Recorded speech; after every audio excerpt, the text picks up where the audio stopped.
going on the magic carpet ride today. All right. Hi, everyone. I am Jenna McClelland here about to speak with a dear friend of mine. But before we get started, I just wanted to say hello, and I'm really happy to be here. Happy to be here to open the collective mind and the unconscious of the collective into the space of circumcision. We were just discussing how more and more are beginning to wake up to the harms of circumcision. And I cannot be happier about that. And as we see this ripple in the field of a shift that is starting to blossom and to happen in our society, I also just really want to pinpoint the importance of going back in towards yourself, the importance of remembering who you are, the importance of your healing and how your healing itself can also be such a big impact on the field as well. Because the worlds that we create and experience within is the world that we're going to reflect, and it's going to be reflected back at us. So, as we cultivate and create a world within us that we want to see, we are ultimately coming into more empowerment to draw and attract the things that we want, to be a vessel of healing, to be a vessel of light, so others can be inspired by everything that we have learned, inspired by our energy, inspired by our shifting, so they can too be inspired to cultivate change. And today is such a big invitation for everyone to really experience the beauty of this journey and to really see the stories of the men that have been circumcised and how they have chosen to create a difference and to not let this be their story anymore. So today I have with me Justin Carpenter. Justin, thank you so much for being here with us, with me today. It's such a pleasant time we always have together. So I just appreciate you being vulnerable and coming on. Yeah, of course. Thank you so much for having me here. It's truly such a pleasure to be here and to spend time with you in this space and to talk on such an important topic. So I really appreciate you having me. Thank you.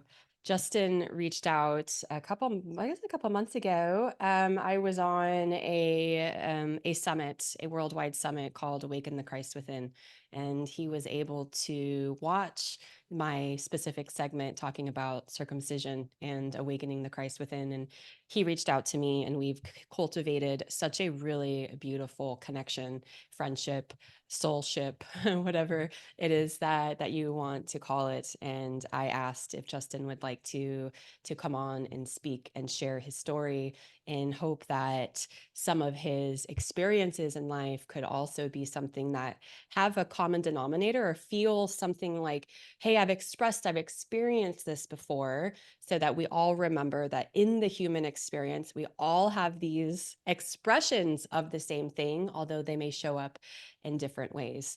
So, Justin, tell us a little bit about your story. Where are you from? And anything that you would like to share to give us a back end of who you are and why you're here today. Yeah, well, let's see. Physically, I was born in Memphis, Tennessee. That's where I was born and raised, grew up in Tennessee, and I had a very loving childhood. You know, grew up in a wonderful family. Parents wonderful, sisters wonderful, and um, yeah, it was a pretty much as you'd expect to see in sort of like a cookie cutter good life as far as it's portrayed. So I didn't have any major issues involving that. My sort of stepping away from that came from the sort of emptiness that I felt through the religious upbringing that I had. You know, it was more like my father is a minister. Family was very much traditional Christian in that sort of regards, and I wanted to love that life. I really wanted to feel connected in that space, but it always just felt so empty. It always felt so empty and vacant. It felt like the repetitions and all of that just felt void of any real meaning and substance. So that always led me to questions, and I've always been a questioner. I love asking questions, and I don't really like that's just because that's the way it is, or that's how it's always been. I hate that response. I couldn't stand when my teachers would tell me that, when my parents would tell me that. I mean, I uh, I joke that the first sort of conspiracy that I unraveled was when I was 4, and my parents got so tired of telling me this story about Santa Claus because I would ask all these questions about how this worked.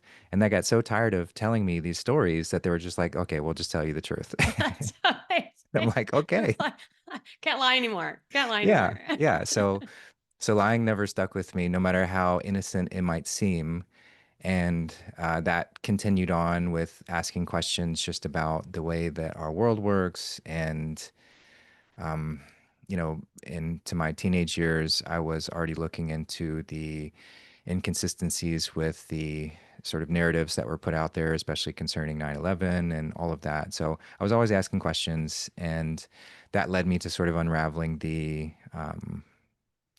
way that the church was formed. And for a long time, I was dismayed by the whole idea of God and spirituality and any of that because I was like, this is all just bullshit. This is all just a bunch of nonsense. Like I can see the ways that this is used to control people. I can see it, as loving and as wonderful as my family is, I can see how they're sort of wrapped up into this narrative, and I can see the harm that it's doing just on our collective psyche. So I rejected all of that for a good number of years through my early 20s and was, wouldn't call myself atheist, but I was very much agnostic, just kind of like, I don't know what the fuck this is. I'm just going to go out and party and have a good time and, yeah, figure it out as I go. And that sort of carried on sort of accidentally into encounters with plant medicine, more recreationally at the time. And that was really what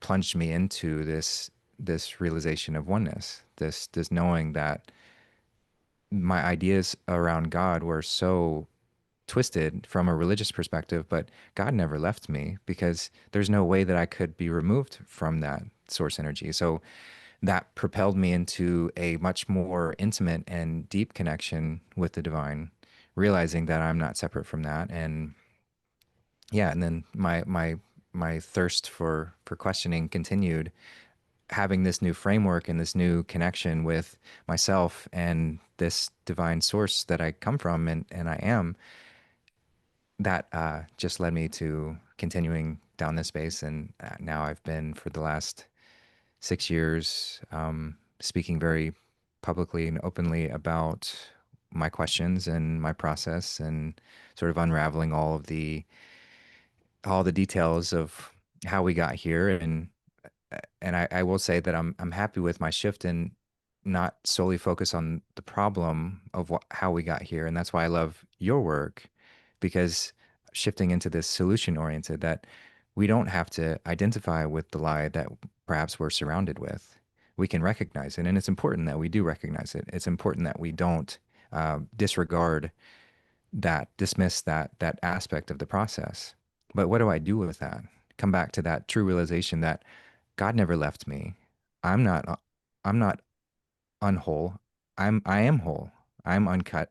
I so all of and then paralleling that with the circumcision story as well. That's what so resonated with your story and how you present this, because it's not solely focused on the problem. It's like let's look at this as just a little layer that we have to let go of, something that we have to remove, some sort of piece of it's just a piece of dirt on the pure glass that we have to wipe away.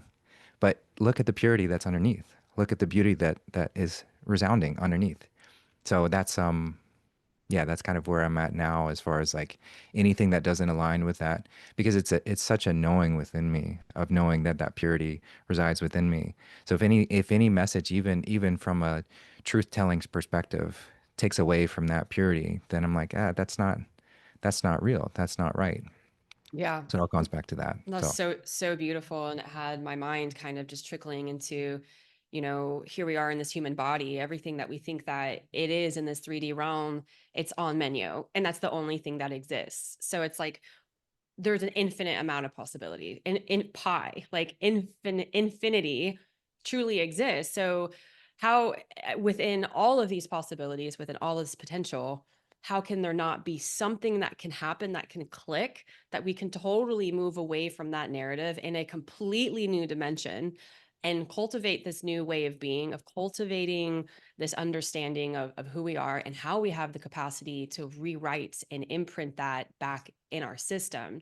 So just because we're on menu here doesn't mean that psychically we can't create, co-create, imagine, believe that there's other ways in which that we can experience this on menu experience, if that makes sense. It's like you're kind Totally. of grasping all these other ingredients to make a whole new meal and then change the restaurant all all together. And even celebrate that too. You know, the Yeah. fact that I had this in my microcosm of life experience, I had this stepping away of my idea of divinity. You know, the Yeah. concept, the pretending that I'm separate, or imagining that I am, but then to have the joy and the exaltation of coming back to that again.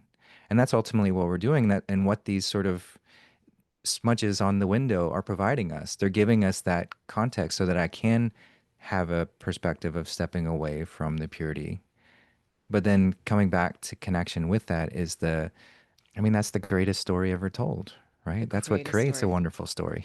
Yeah, exactly. It's like every movie you're going to see the protagonist, something's going to have to happen, but they have to prevail. They Yeah, have to come through, or else what's the story? The story is kind exactly. of like, okay, let's turn this off. I'm never watching this series again. Like, it's Yeah, not, it's not as fun. And I think that's just truly, truly beautiful to already have that amplitude and that questioning, and to be, I assume, the black sheep of your family, which is, I definitely was too. But then being within the religious diaphragm, the diaphragm diagram.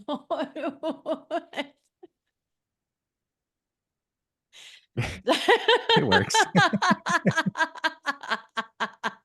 My mind went totally out into this other realm of women. But anyway, Well, the diaphragm works the because it's diaphragm, yeah. the supporting Breath. platform for Yeah. creating the breath of, if even if it's a false breath of religion, you know, it's Yeah, the so we backbone can behind say that. diaphragm, the Yeah, diaphragm totally. of the religious egregore, Yeah. right? Like it's like you are ultimately a survivor. And to have not allowed the infiltration of those systems to web into your brain, your physiology, and to make you how they want to see you tailored, essentially, is just so incredible, because there must be something deep in your soul, deep inside of you, that's like, something doesn't feel right. Like there is something to this that I can't digest, and I don't want to digest, and I'm not going to until I have their answers to every question that I have. And I too was like, I was always questioning the moon landing. I remember even doing a homework piece in middle school on spontaneous combustion. Like, do you remember all that stuff? Like, Yep. I was always into all the conspiracies, like from the get-go. And my parents constantly had Fox News on the television.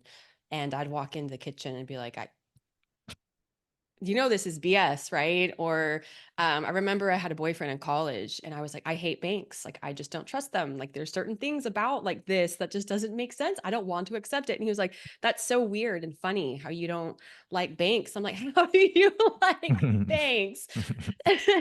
So there's just like certain systematic things that you're like, it can't be this way. Like, that's just the way it is. That's just how the sun rises or whatever. It's like, is it though?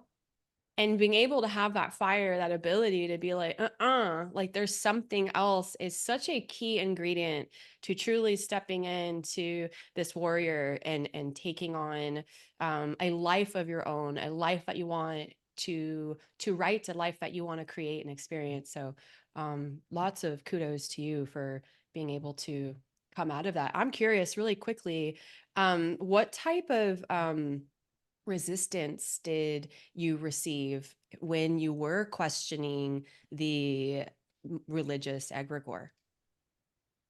Um, well, it was something that I've always been pretty good at going about those things strategically, of knowing what the limits are of somebody can have, even involving family or friends of old or whatever. So throughout my earlier life, um, it was more subtle of just sort of like, okay, as soon as I'm out of the household, well, so while I was living with my parents, it was like I was always looking to go spend the night at a friend's house who didn't go to church, so I didn't have to go to church, those kind of things. Yes. And then, of course, when I'm out of the house, then then it was much easier to sort of just do my own thing. And I'd always made it very clear, like and don't get me wrong, I love my parents very much, and there's a ton of respect between Totally. us, and I've Yes. made it very clear to them that I'm gonna go my own way. I'm gonna do my own thing, and I'll certainly listen to you and hear what you got to say, but it doesn't mean I'm gonna do what you say. And so there have been instances where that was made more clear, and yeah, so it was quieter throughout my earlier life, but then right before I turned so in 2020, when the whole world went psycho, Exposure. yeah, that was when that was when I felt such a surge of uh, such a drive to not be quiet anymore. And it was just like, okay, this is so obvious to me that surely I have intelligent friends. Surely I have intelligent people in my life. Surely they're going to see this as long as I just present the data here, as long as I just show like how ridiculous this is that we're doing. So, and also at the time, I had just stepped away from the sort of traditional cookie cutter success story. I was in 2019, I was married and I was in a corporate job. And so, like, I did the whole corporate, get the engineering degree, go to the corporate world, and did all that kind of stuff. I got married and to a wonderful woman, but we just realized we got married way too quickly. We didn't really know each other, and I was like, okay, if I'm not gonna be in this relationship anymore, why am I doing this job that no matter how easy it is, and no matter how good I am at it, and how much it pays, every ounce just feels like it's sucking my soul Mhm. right out. I can't sit through another fucking meeting and feel like I'm having to pour any effort into this, even though I was still like watching documentaries and researching on the side while I was at work, but it still was too much. Still was too much for me to invest any time and effort into it. And so 2019, I made the commitment to step away from all of that. And it was, of course, divine timing to like have all of that, leave the corporate job, and then 2020 rolls around, and I already had this plan of going out and doing like a van life year with me and my dog, just like outfitting my SUV into a living situation and using my savings to go live for at least a year and maybe longer, and just go see the world, or see this country at least. Uh yeah, so then 2020 rolled around, and because I'd already stepped away physically from I was out in the woods, just like camping for weeks on end, and I see just people losing their minds, and so I think having that little insulation from being physically distant from anybody else around gave me a little bit more courage to really speak out openly.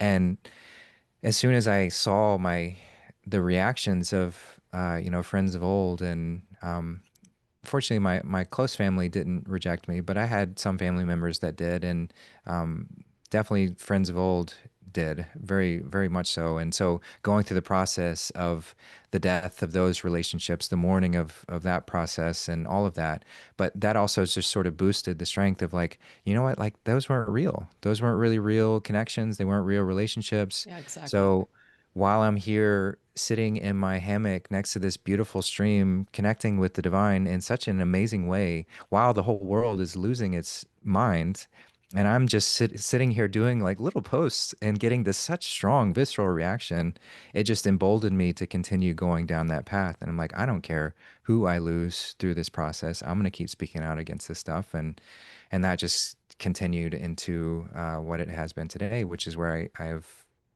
like, it's crazy thinking about it, but I've released over 1,000 hours of content, just my speaking about what I believe in and what I've been questioning in the past five or 6 years. And it's been a wild ride, but I love every bit of it. Every day just gets better. The clarity gets greater as far as what I'm here to do and what I'm supposed to be doing with my voice and how I'm supposed to be speaking out, but not from a space of um, guru or those kind of things. I don't want any of that, but I want to be with people and help learn help learn in the ways that I have learned, and if I can teach somebody something, that's great, and if I can learn with somebody, that's wonderful. And yeah, I love my life. I love my life so very much. It's amazing. Like we have two options: be a victim, stay in the chaos, seek, chase, try, work hard, control,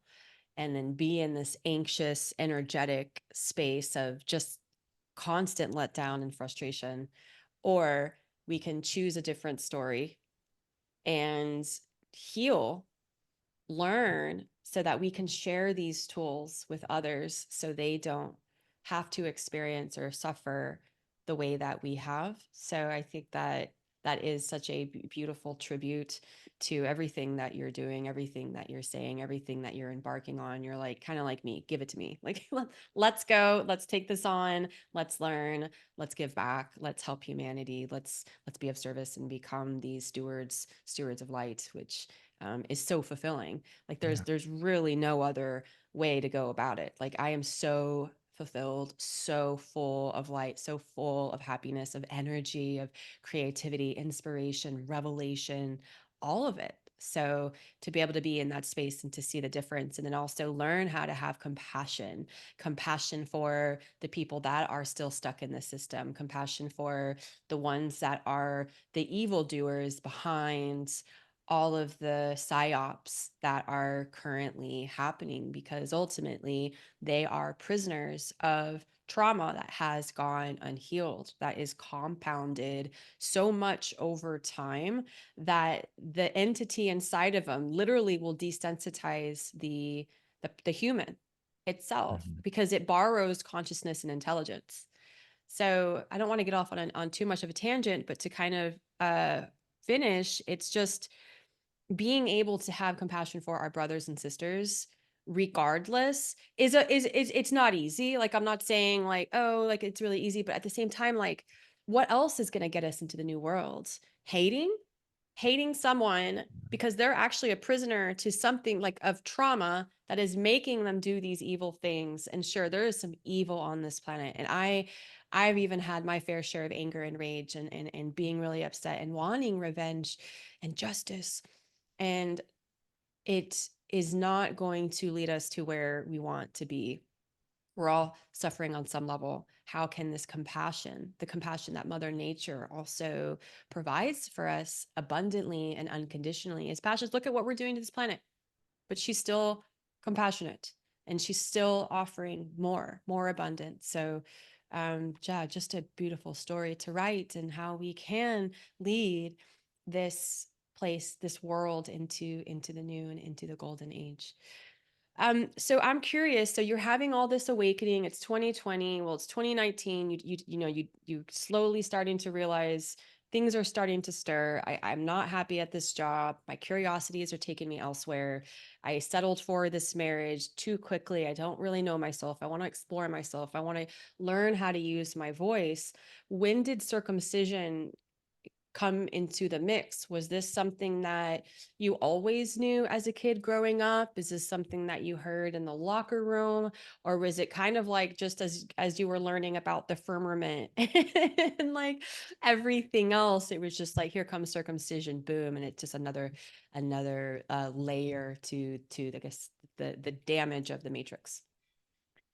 Yeah, I can't say I know or remember an exact point that it started to uh, be a part of this equation of the satanic spell that's been placed upon us to create to convince divine incarnate that it is not divine, to convince God to be a slave. That's essentially what these dark spells have been cast to do. And I know, yeah, so it was somewhere during that time that I started, that it really sunk in about this genital mutilation practice, and why you, of course, would have to, even just looking at it logically, if my objective was to create a perfect slave, of course I'm going to have to emasculate the men so that I can have more access to the prey, which comes back to the child. You know, the children are the ultimate prey in all of this. And so if you have to distort him first, and then you have to distort her. And so we've seen all of that play out. And so yeah, it was somewhere in that mess that I realized that, and realized what had been done to me, and realized, but it never came as like, I never viewed it from, I guess I never viewed it as a big detriment, and I still don't view it as a huge detriment. It's something. It's just kind of like, okay, here's a layer that I need to look at. Here's a layer within me, and not.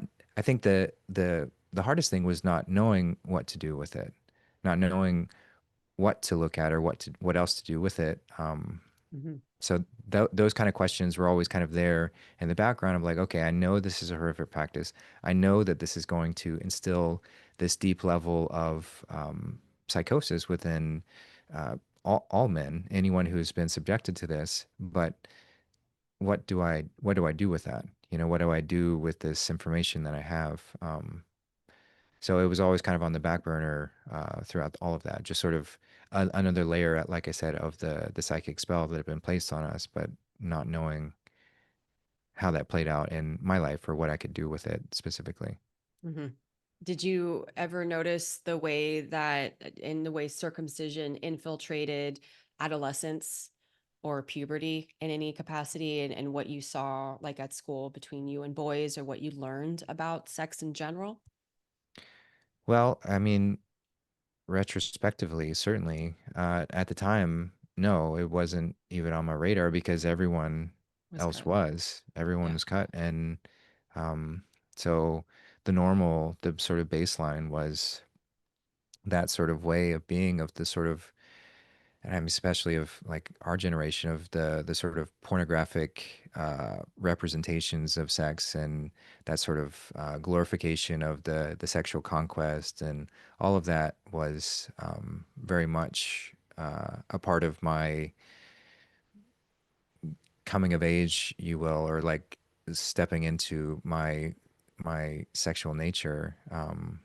So yeah, but it was also normalized, you know, like there was very normal to have conversations or jokes about porn that people were watching, or whatever, you know. It was like, it wasn't a big deal, or didn't seem like a big deal at the time. And um, yeah, like I said, retrospectively, absolutely, I see the damage that that has done.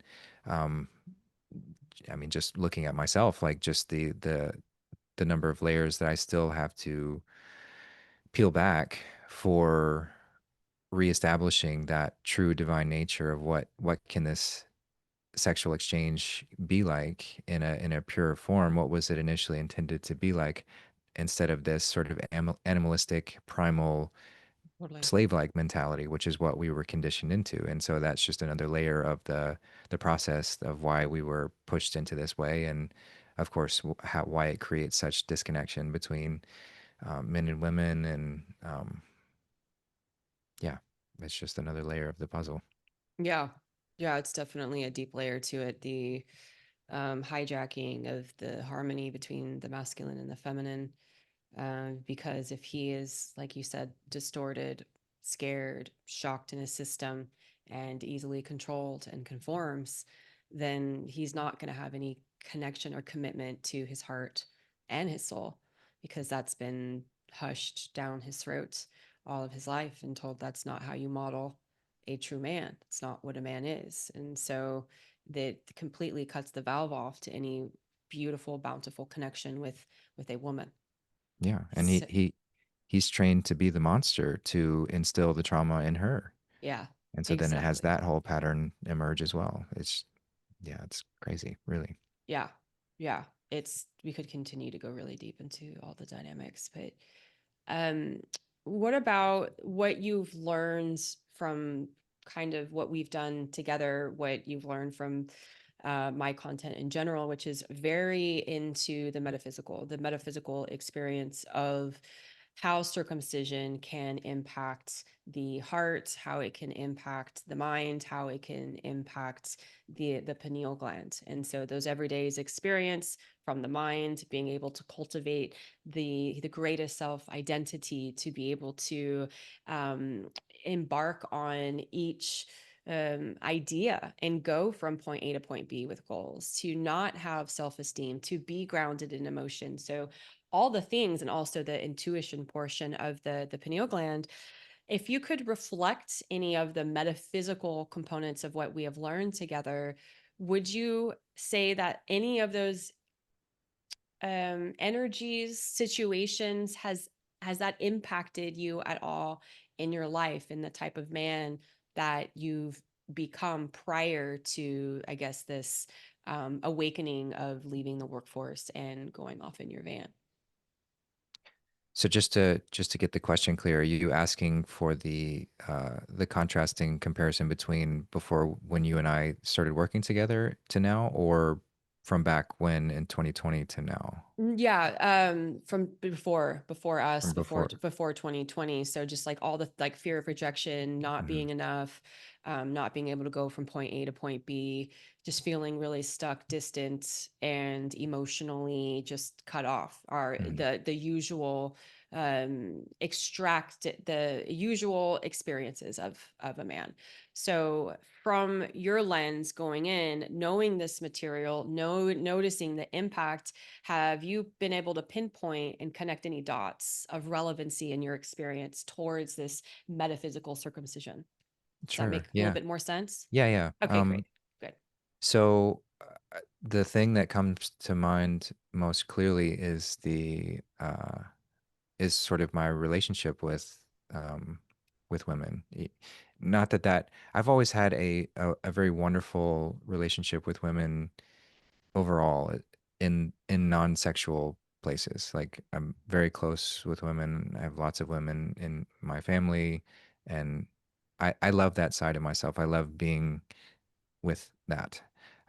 But the sort of sexual expression, or the more romantic expression of that, was certainly very, um, yeah, was certainly very distorted. And I didn't realize it until I'd sort of stepped away from it. And so this last five 5 years, yeah, I've been celibate. You know, I haven't been with a woman, and I haven't even really tried to. You know, it hasn't really been something that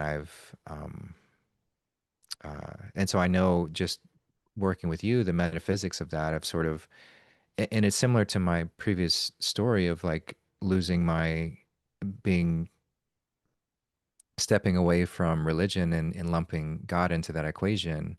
It's been sort of similar in this, sort of like realizing the the distortions that I've been placed under as far as like how I view sexuality.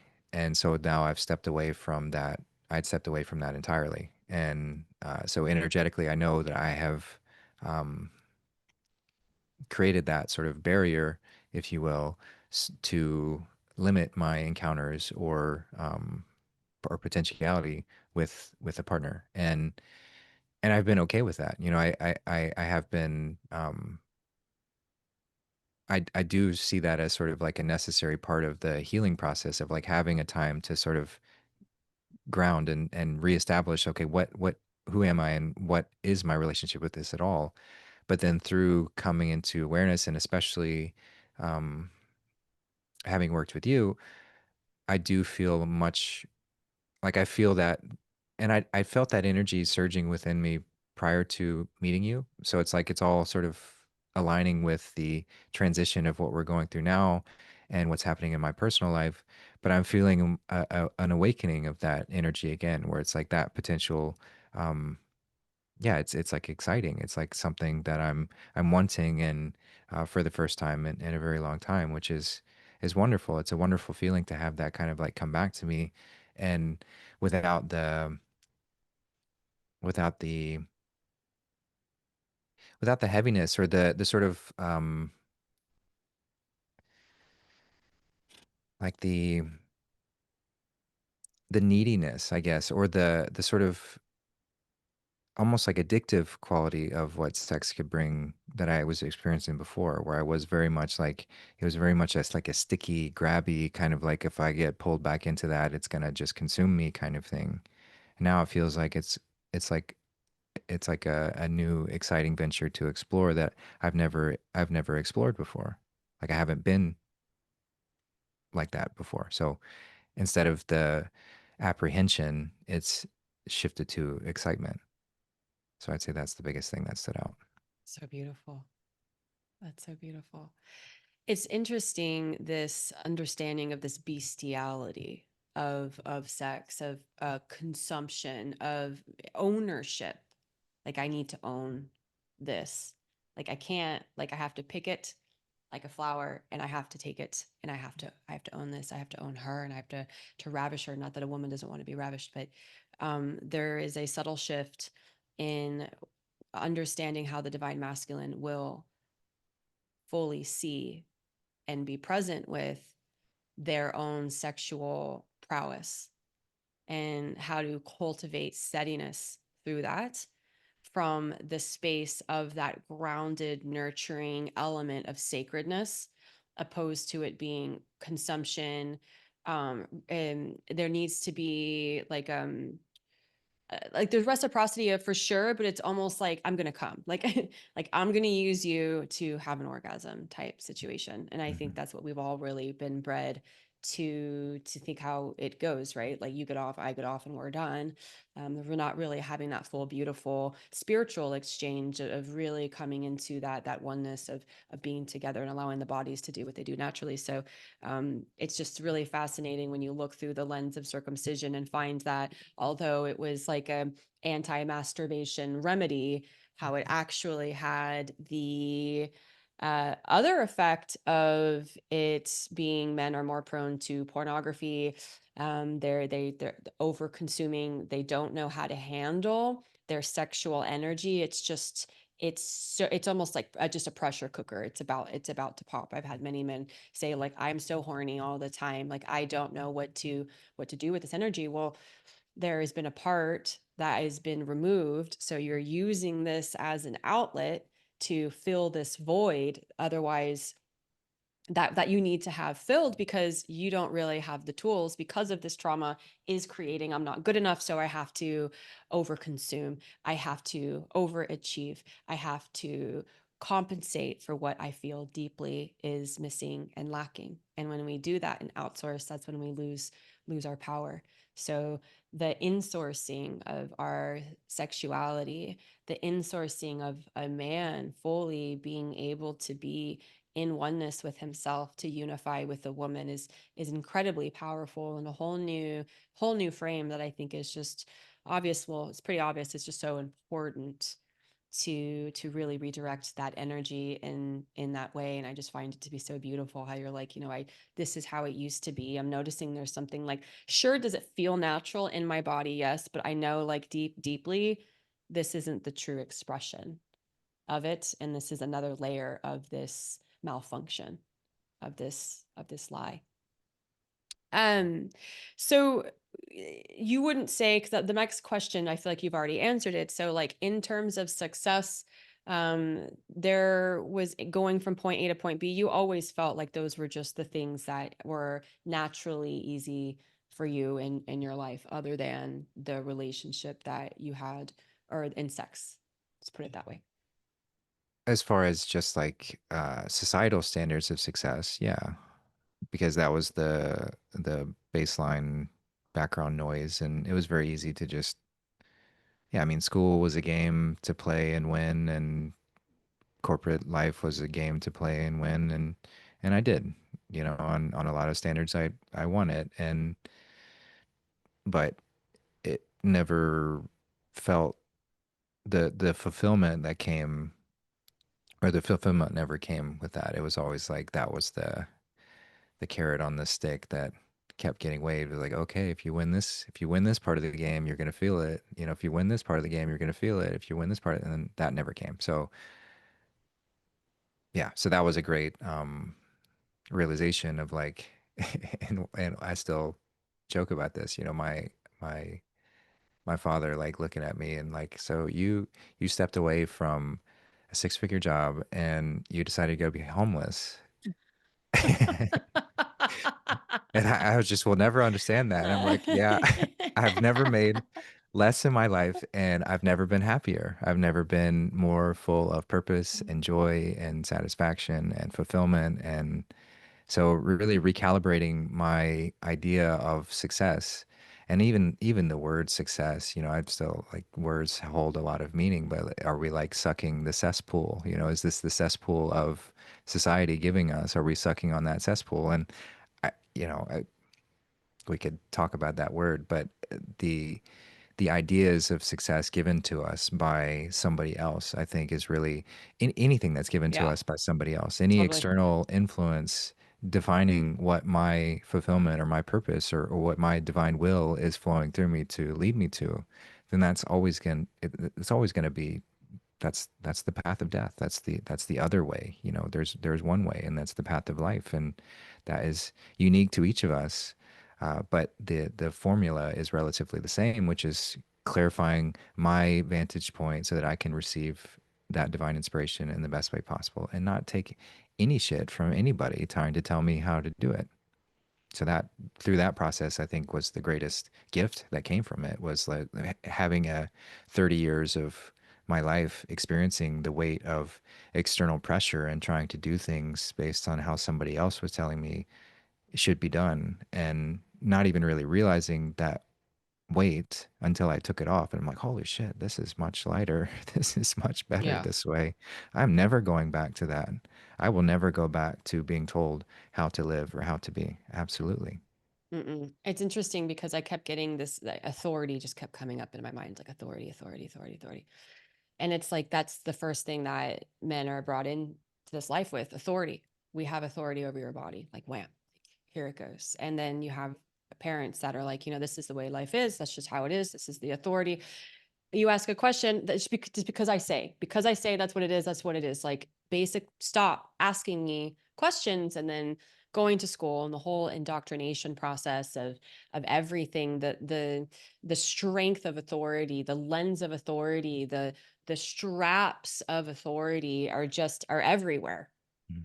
And it's just even you saying that was just making it so much more magnified in my mind of how authority is like just such a thing, and how can we reclaim that authority and really cultivate and build the type of life that we want. It's just, yeah, it's just that's everything. Authority says that on ink and two, you know, 2D paper, right? Like, oh, it must be proven. But like, we must see that here, right here, it says it. Yeah. But it's like, but what about this, this authority? Right. And that disconnection is, it's like, everyone just take your fucking authority back, man. Like, Mhm. okay, if someone tells you you're gonna die in a couple weeks, okay, what's your authority? Are they the authority in this situation, or are you going to be the authority? And granted, I know like certain circumstances come in for that, but there's the placebo effect, there's the nocebo effect, there's so many different mechanisms that we have to our advantage to say, I don't think so, give me that back. I have the authority now. I'm going to make this change. I don't feel that just because it looks good on paper that this is the life that's going to fulfill me, because there are all these amazing opportunities and potential opportunities that could just come about from me having my authority to say yes or no and be embodied. So yeah, that's just such like a really big thing that got me really really fired up. Yeah. Well, Larkin Rose said the most dangerous superstition is the belief in authority because that leads to any atrocity being committed. Yeah. So if any of us believe in external authority, and that's why it's good to distinguish between internal authority versus external authority. But the external authority belief in that is the thing that causes all the horrors in this world are the belief in external authority. Yeah. and reestablishing that inner authority is what brings us back to the fact that there cannot be harm that is caused, because inner authority is going to be guided by the connected nature that we all are a part of the same. So there's no piece of that inner authority that's going to lead me to harming another. So Right. then harm doesn't isn't caused. Exactly. Exactly. Love that so much. And it's like, are you going to let this person have authority over you, Hmm. have the power over you to write it for you?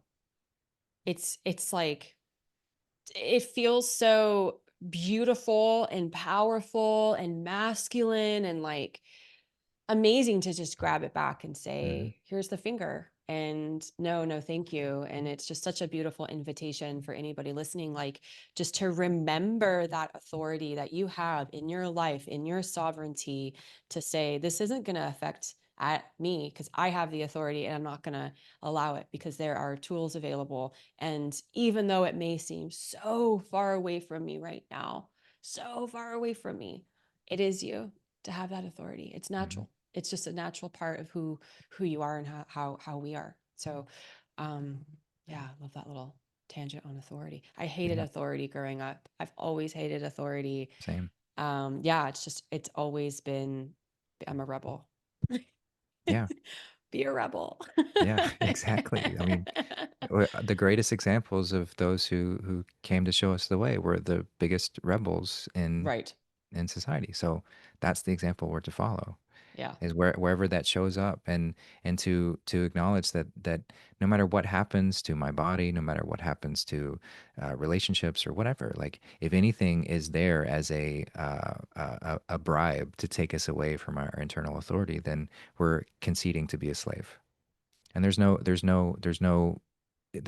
there's it. no spectrum in between. There's That's either it. or.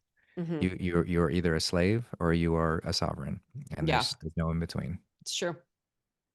It's true. Yeah. Well said. Well said. So because I put some questions down, but now I feel like I'm just gonna intuit. But before I was gonna ask this one that I had written, the experience, okay, I have been circumcised, for you has just been like, okay, this is something that I realize is there. I don't know how to go down that road, but I realize this is a part of me that I would really like to explore and dissolve so that I can be a better man, a better human, more fulfilled, and basically release more of the shackles off, right? Because it's, oh, interesting, well, the more layers come out, the more you realize, okay, there's a little bit there too, still too. So it's this fun onion that we get to just continue to live in life. And so have you ever had any feelings about your body? Like when you looked in the mirror, when you looked down, did you have, you felt more of an imbalanced or a negative insecurity about the way that your body looked because of what has happened to you? Mm, yeah, I mean, I guess as I learned more about what was taken from me, there was certainly a compounding effect. It didn't appear as much for me as far as like physically looking at myself. I don't have as many of those experiences to, but it certainly was a consideration. I'd say the more times that I would feel like that anger or resentment towards what had happened were more in sort of performative or functional aspects of how it showed up for me. Just being, even when I was sexually active and still viewing it from a distorted lens, just um, yeah, just the, yeah, I mean, just the premature ejaculations and things that would happen because of that, and then learning why that occurred, and having to, not having to, but I would go through shameful experiences of having that, and then that would be like, but these fuckers like really took this from me and led to this, and so then that would just sort of like spiral on Right. to each other, and then not knowing what else to do with it other than to just like at the time it was just like, okay, well, I just got to practice more, but practice from this more animalistic and that worked somewhat to a degree, but it wasn't it still felt vacant as far as the what could be. Um, so I'd say those were more the experiences where it really dawned on me, and I experienced that sort of shame, anger, patterning between were more in the performative areas instead of the visual. But the visual one was certainly there as well. Yeah. Um, it reminds me, I like how you were just like, there was still, even though I was working from this animalistic lens and I was still in this experience, although we were probably had moments to be able to come in and out of that emptiness, that there just still was something that felt like it was missing, which is really an important highlight. So I grab a highlighter.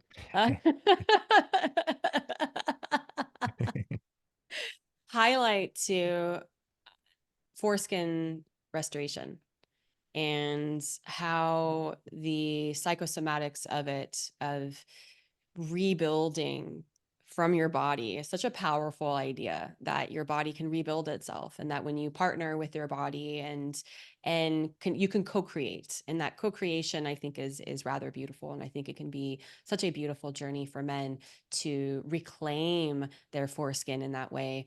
Each man will have a different experience depending obviously on how much was cut, how little was cut, or kind of the emotions and the psychology of how they're actually going about it.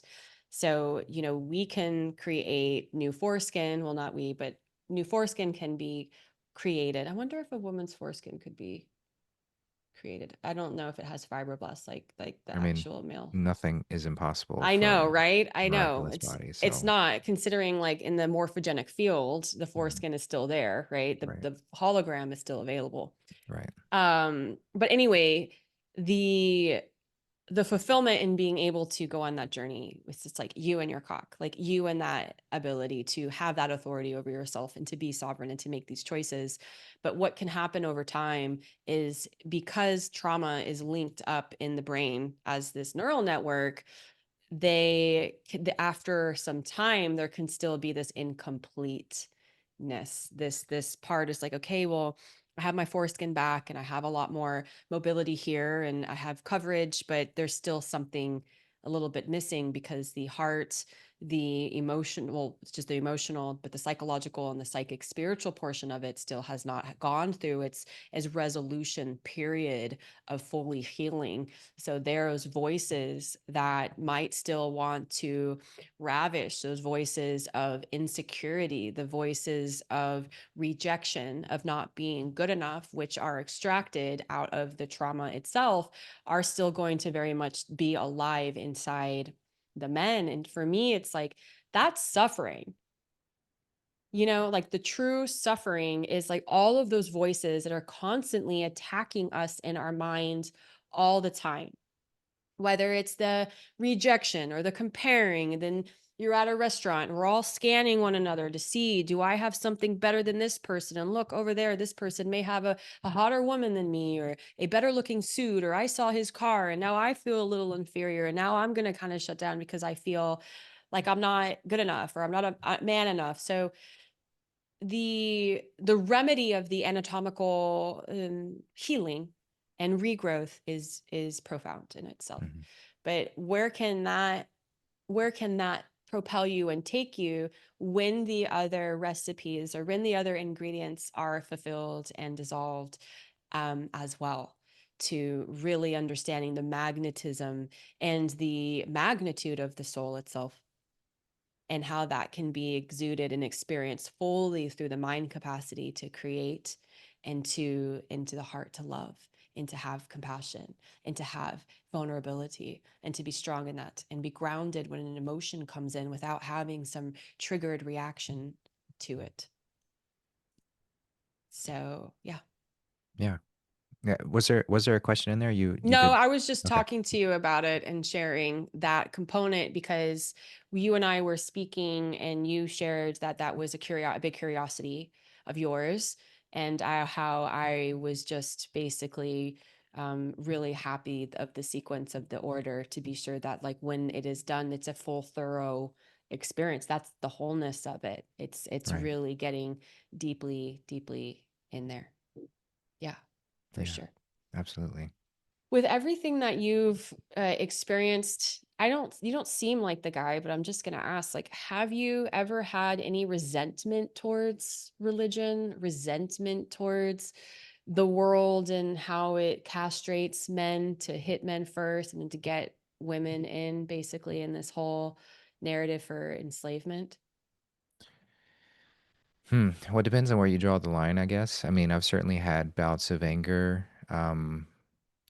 Not, I'm not at one that really like expresses anger externally, but I've certainly experienced it. I've certainly had it. I've certainly gone through all the layers of, as I mentioned in the beginning, this satanic spell that's been placed onto us and all the layers that it has.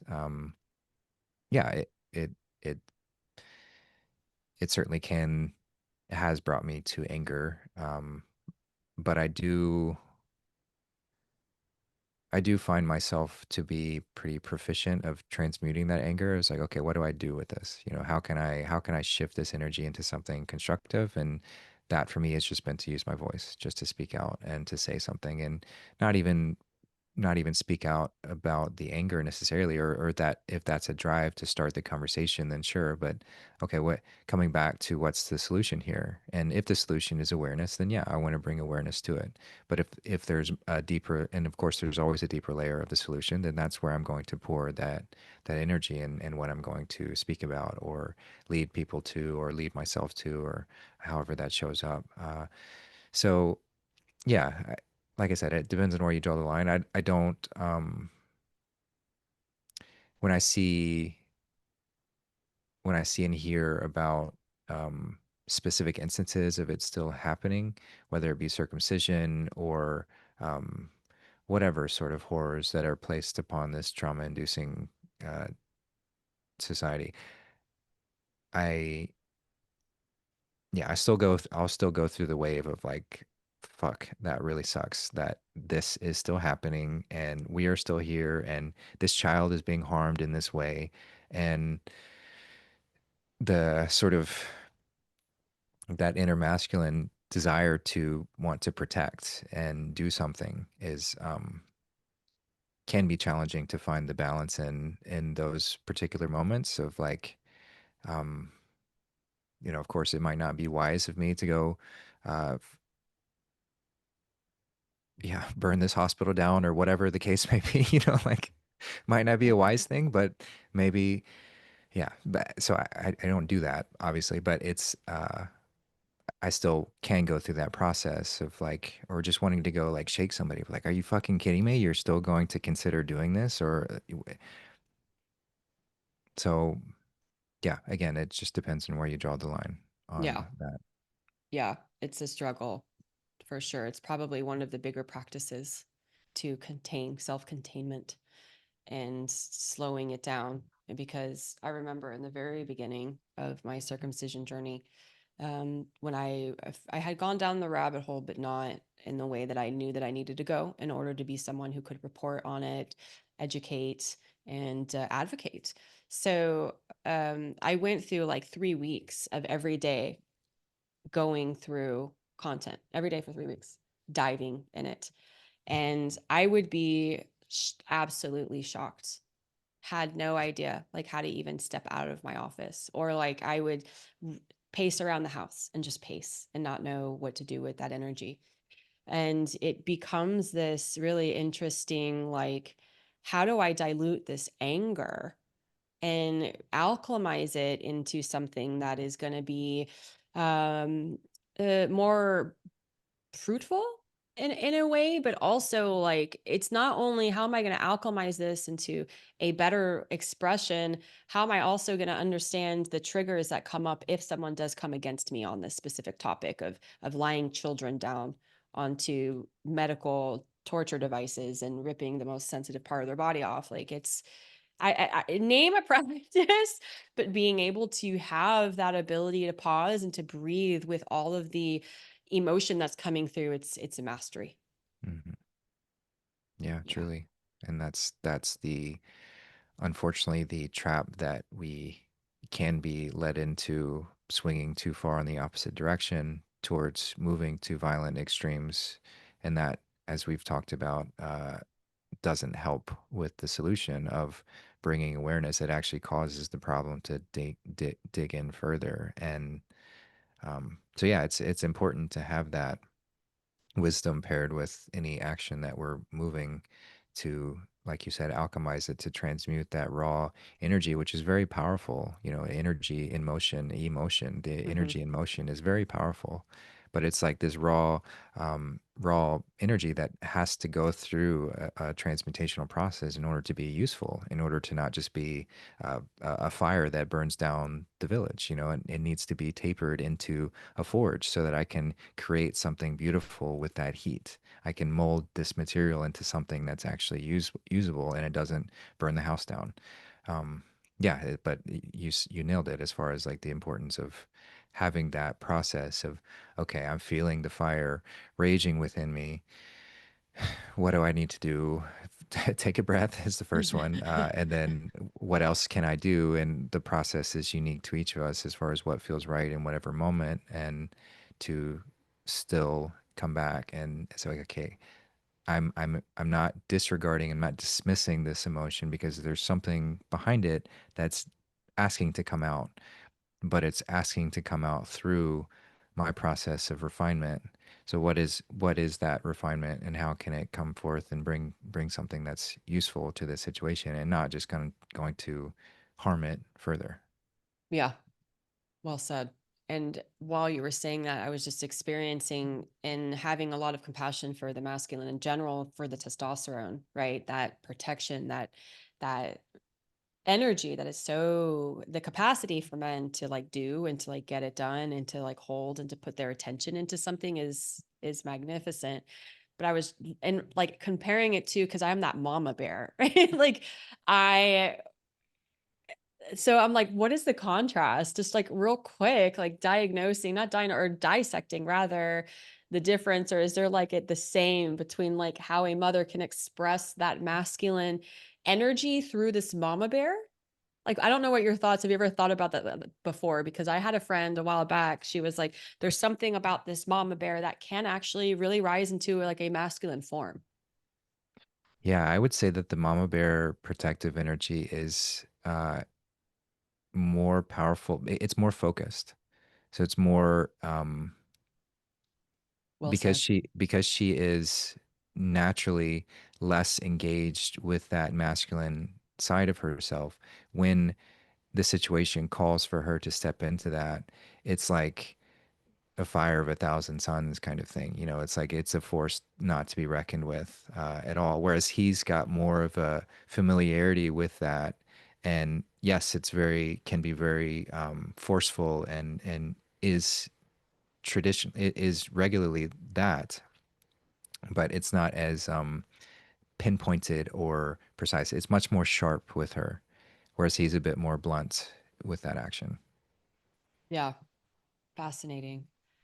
It's just such an interesting experience in general, and like being able to have that contrast and that mama in me. I've always been like that, and it was interesting when I had a spiritual advisor was like, listen, like you are a mom, like you have that divine mother energy to you, which is why this is so perfect for what you're doing and for circumcision in general, Hmm. is to have that mothering ability to nurture, but from a way that's more healthy and not, you know, the kind of the distorted version that a lot of people experience and they're wounded from. But Yeah. the one that can really be the dynamic question asker and hold space and show the power realm that's available within this, but get their son, their daughter to come up with their own reasons as to why and to develop the clarity on their own. It's just such a powerful technique. So, Yeah. but What? she can get really wild. Yeah. Well, She and can and get you really said wild. it because her sole focus, her narrow focus is the child. Yeah. Whereas his focus is the home, it's the family, it's a bit larger of a Right. focus. So Yeah. yes, he's got to be diligent in making sure those outer walls are protective, and that containment space is very safe. But she's the last ditch protective mechanism of the jewel, the prize within, the most precious material that exists, which is the child. Yeah, And so, of course, when that danger breaks through the outer barrier, then all hell breaks loose is for with the mama bear because she's the last line of defense against to protect exactly. the child. Yeah, yeah. Well said. Um, when it comes to, your awakening to circumcision and this being something that you want to pursue, what has been your experience in noticing how the collective has been responding to circumcision? Is it something that I know that you're obviously very selective about the people that you spend your energy with, your time with, and they're going to be people that are going to be more within your type of mindset and energy vibration. So, have you noticed a shift since like you kind of tied into this? What have you seen out there that you've noticed about circumcision that you would like to share? Mm. Well, yeah, I mean, like you said, I with using my voice and having been doing this for the last 6 years, it has refined really my audience, my community to people who really want to engage on these sort of things. So it hasn't been aside from just glowing praise for going deeper into these discussions and bringing awareness to it. There hasn't been much resistance to it, and I would just say in the zeitgeist in general, it does seem that there is more questions being raised and discussions being had, and um, and I'm even in my I haven't spoken specifically with my parents about this, or but I do know that it's something that the door's already been opened, fortunately, by my oldest sister and her choosing not to cut her son. So I'm very Wow. grateful for her courage in doing that, and uh, so I know that conversation could be had. Um, I haven't approached it yet myself, just because I'm much more of a um, allowing anyone that I encounter to come into whatever sort of realm as they want to. It might be something that I bring up, but it might be something that I just allow to unfold organically as far as that goes. Um, and yeah, besides that, I haven't really noticed too much as far as other than just continued expansion and readiness of this message to come out. And um, maybe I'm looking at it through rose-colored glasses, but I'll stick with that for now. Right. For sure. Me too. Be delusional. Yeah. It's what is also so fascinating too. I was just thinking it's like, you know, I have been working with men since the beginning of last year, but the more that I started to grow into this more psychic connected woman, and as I evolved and the more experience that I have, obviously with everybody what you do, your material and the content and the ability to really be with and understand how do this baby works. It takes time, and I definitely evolved. So like, how does it feel to be like one of the very like few people out there who is actually like, yeah, you haven't done that work yet? Like I totally went down that road, and that's something that I've done, like to be the ancestor, to have really come in and shifted the not only the narrative but the lineage in general, is just something I wanted to commend. And that's like so cool to be one of the first to be right there at the first liner, Justin. Yeah, I mean, it's amazing. I feel very tangibly the ripple effect that it has just by having somebody say no. The most powerful word that anybody can say is those two letters, N-O, to say no, to say, nope, I'm not gonna do that to myself. I'm not gonna I'm not gonna, certainly not gonna do it to my sons, and just to stop that pattern and stop that process. I know that ripple effect has a monumental effect in the collective consciousness, and so yeah, I'm very happy with having made that shift and not just learning about it to the point, but actually like going through the process of dedicated work and attention on sort of unraveling and releasing those layers, as we've talked about this, the more I didn't have as many conscious layers within it, but the subconscious layers have been really profound to release and see, and to have somebody like yourself to who has experience in that to just help. Not that we need anybody else, but it's really lovely to have somebody who has devoted their life and their attention to this, so it can be a sort of accelerated path of healing instead of one that we're just like bumping up against the walls and finding our way. We can have a bit more clarity of somebody who's got a light to hold in front of us and say, "Hey, it's this way." Right. So I appreciate that. Exactly. And being able just to give you the keys. So, hey, your turn. Now Yeah, go help. exactly. Go help. So, since we're on the topic, what would you say, just for anybody listening who maybe is a little interested in the work that we get to do together? What would be kind of the highlight, the thing about it that has just really created such a shift, or that you've loved the most, and how it's reflected or shifted in your life and experience? Oh man, to pick just a few even is challenging because it's such a fulfilling opportunity each week that we get to meet and discuss, and the lightness and fun that you imbue into it is such a needed part of the medicine, because it's very obviously this is very serious stuff that we're talking about. It's very and it should be taken seriously to a degree, but you imbue that with such a lightness of like, yeah, but okay, the seriousness has been taken. Now let's release that. Let's lighten this up. Let's laugh about this and say, haha, you got me, dark ones. You really got me this time. Tricksters. Yeah, you got me, but no more. I see your tricks. And Yeah. so that has been profound, just the laughter that gets involved with it, because, and we've talked about this privately, just the uh the paralysis that can come, that I experience, of like, okay, I know about this, but like, what do I do with it? And I can go down the rabbit holes and listen to other people who are very serious about this problem that, like I said, is a serious thing to acknowledge. And I'm not trying to make light of it, but that doesn't ultimately lead to the solution if we just stay in that sort of morose, somber, heavy layer of the aspect. So you really do such a phenomenal job at bringing along the whole journey of coming, okay, yes, let's go down in the depths, let's get there, and then let's come back up. Let's come out of that. We don't need to play in the mud in that space. So that has been the best part about it, I would say.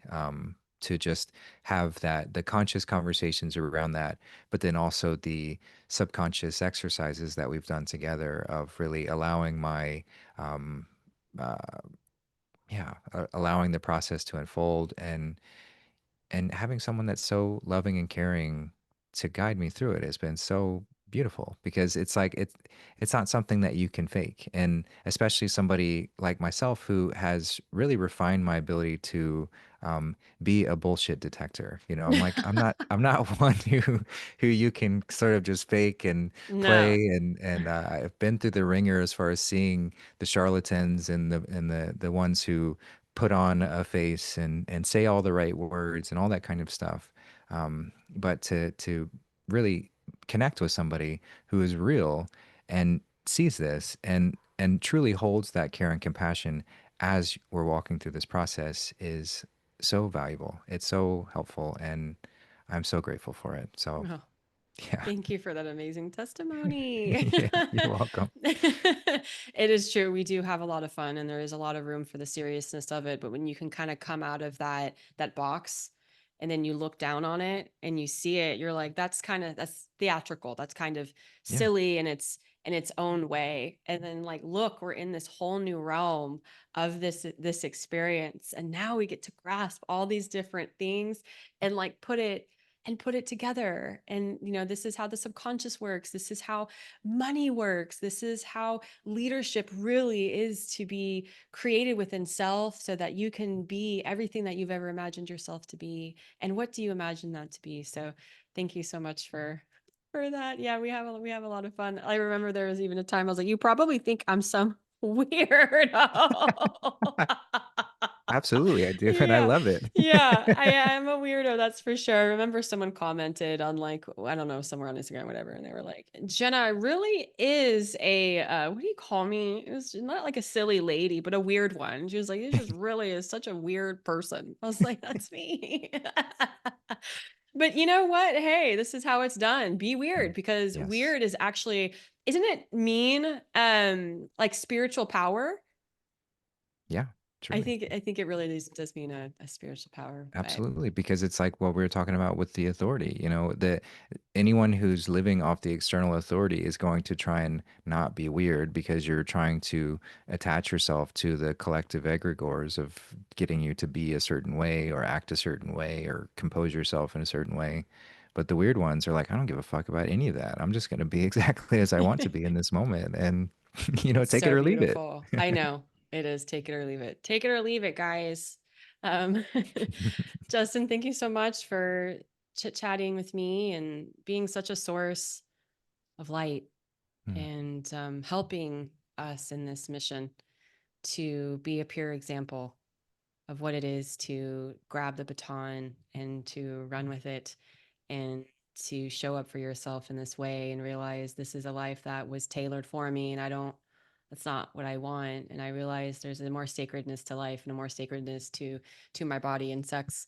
And that is what I choose and that's what I'm going to create. And so it's so inspiring and how we work together and how quick you are to dissolve, how quick you are to pick up concepts and the way that you grasp them and then you can throw them back at me. It just, as we work together, you teach me so much. And I'm so grateful for us meeting, for the divine connecting us. I don't think that anything really is a coincidence. And um, the fact that you're in my life means a lot to me. And I'm just really happy that you're here and that you came on to speak with us. And I have so much gratitude in my heart and so much pure love for you. So thank you. Thank you so much. Likewise, Yeah. all the ways. Thank you. Yay. Everyone, we'll see you next time. Thank you so much for tuning in. Bye.